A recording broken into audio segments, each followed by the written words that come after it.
তো অনেকে মনে মনে দুঃখ প্রকাশ করেন। রামকৃষ্ণদা ঘোষণা করেছেন যে ফোন করলে একটা গাইডলাইন দিয়ে দেন। উনি বলেন যে একটা পরামর্শ আপনার জীবনটা বদলে দিতে পারে।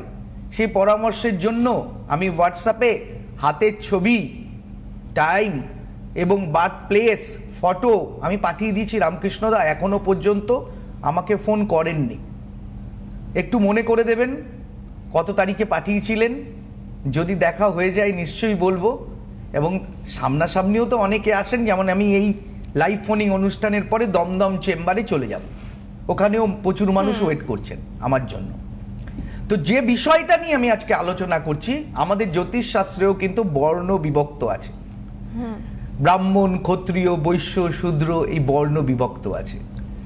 তো মানুষ যে বাবা বিশাল ধার্মিক ব্যক্তি, হ্যাঁ, তো ব্রাহ্মণ তনয় হতে পারে, ব্রাহ্মণ তনয় হতে পারে, কিন্তু ব্রাহ্মণ তো নয়।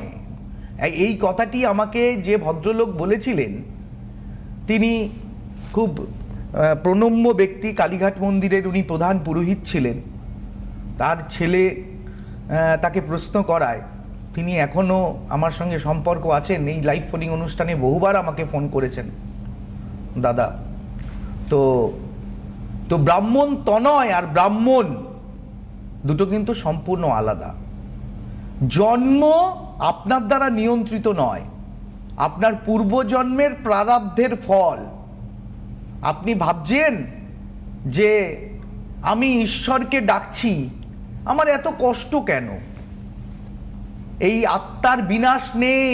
দীর্ঘ হাজার হাজার বছর ধরে এই আত্মা কিন্তু পরিক্রমা করছে, এক শরীর থেকে আর এক শরীর, আর এক শরীর থেকে আর এক শরীর। যেরকম কর্ম করবেন সেরকম স্থান পাবেন। আপনি যদি মানুষের সাথে ভালো ব্যবহার রাখেন, মানুষকে আপন করে নেন, আপনি সেরকমই ফল পাবেন। বিজ্ঞানীরা